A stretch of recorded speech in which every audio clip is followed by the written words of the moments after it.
સરસ્વતી માતાને પ્રાર્થના કરવાની છે। સરસ્વતી માતાની કોઈ આપને સ્તુતિ, કોઈ મંત્ર વગેરે આવડે તો આપ બોલી શકો છો, અને નથી આવડતો તો સરસ્વતી માતાના ભાવથી ઓમ શ્રી સુરભ્યય નમઃનો નિત્ય પ્રતિદિન મનમાં આજથી જાપ પ્રારંભ કરી દો।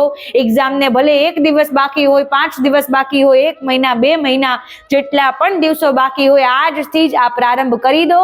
આપનું જીવન એઝ અ સ્ટુડન્ટ બદલાઈ જવાનું છે।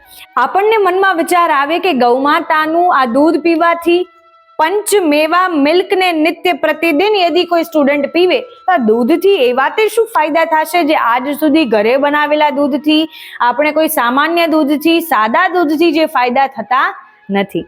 આપણા મનમાં એવો વિચાર આવે। એઝ અ સ્ટુડન્ટ જ્યારે કોઈ આ દૂધને કોઈ ગ્રહણ કરે છે, આ પંચમેવા મિલ્ક તેના જીવનમાં યાદ કરવાની શક્તિ વધારે છે, લર્નિંગ સ્ટ્રેન્થને બૂસ્ટ કરે છે, કોન્સન્ટ્રેશન વધારે છે, આત્મવિશ્વાસ વધારે છે, એવી અંદરૂની શક્તિ અને બલને પ્રજ્વલિત કરે છે, જે શક્તિ અને બલને આજ સુધી આપણે ઓળખી શકતા નથી।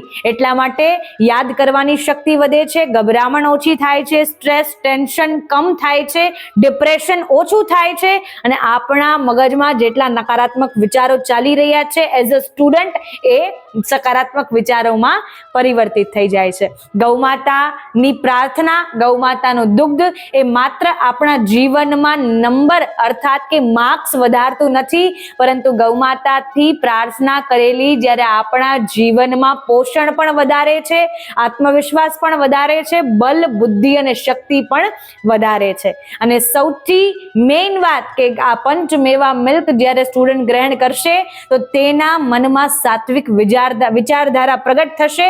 નકારાત્મક વિચારો, જે નકારાત્મક વિચારોથી તે ડિપ્રેશનમાં જાય છે, સ્ટ્રેસમાં, ટેન્શનમાં આવે છે, એ તેના મનમાંથી નષ્ટ થઈ જશે।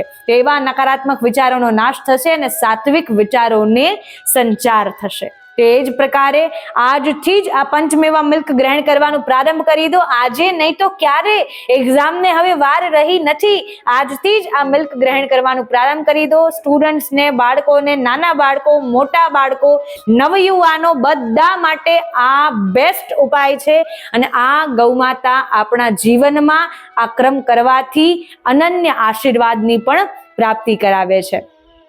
તો આ ગૌમાતાનું પંચમેવા મિલ્ક એ આપણું ભવિષ્ય બદલનારું છે, સ્પેશિયલી ફોર સ્ટુડન્ટ કે પોતાના જીવનમાં અનેક પ્રકારની વિચારધારા પ્રગટ કરનારું છે, જે વિચારધારાથી સ્ટુડન્ટ્સને આગળ જઈને 2, 5, 10 વર્ષ પછી જે સફળતાઓ પ્રાપ્ત થવાની છે તે સફળતાઓ પ્રાપ્ત થઈ જાય છે।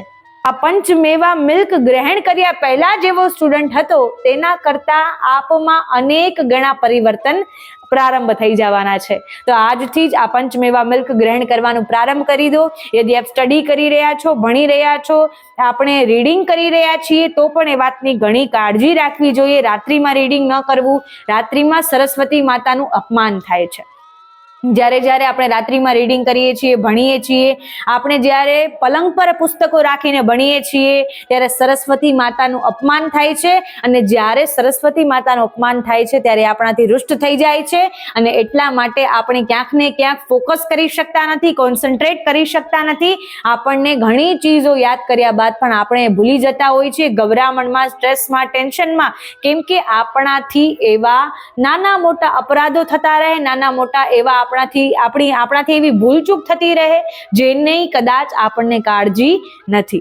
એટલા માટે ક્યારેય આપણે કોઈ પણ ભોજન ગ્રહણ કરતા ખાતા પીતા આપણે ભણવાનું નથી, તો બધા લોકોએ આ વાતની કાળજી રાખવી જોઈએ। બ્રહ્મ મુહૂર્તમાં યદિ કોઈ સ્ટુડન્ટ જાગીને ભણે છે, કોઈ વિદ્યાર્થી સવારમાં પ્રાતઃકાલમાં જાગીને ભણે છે, તેના પર સરસ્વતી માતાની અસીમ કૃપા બને છે, અને કેમ કે પંચમેવા મિલ્ક પણ નિત્ય પ્રતિદિન ગ્રહણ કરવાનું પ્રારંભ કરી દે છે, તો ગૌમાતાને પણ પ્રાર્થના કરવાની છે, આપના ઈષ્ટ દેવી દેવતાને પણ પ્રાર્થના કરવાની છે, અને સરસ્વતી માતાને પણ પ્રાર્થના કરવાની છે। તો એક્ઝામને બહુ વાર રહી નથી, આજથી જ આ પંચમેવા મિલ્ક દૂધ ગ્રહણ કરવાનું પ્રારંભ કરી દો, જેનાથી આપના જીવનમાં આપ એવા ચમત્કારિક પરિવર્તન જોશો કે આપને પણ એટલી પ્રસન્નતા થશે અને આપને પણ એટલો આનંદ થશે, અને સ્ટુડન્ટ્સ તરીકે આપને ખૂબ પોતાના જીવનમાં સફળતા પ્રાપ્ત થશે અને પરીક્ષામાં આપ પાસ થઈ જશો।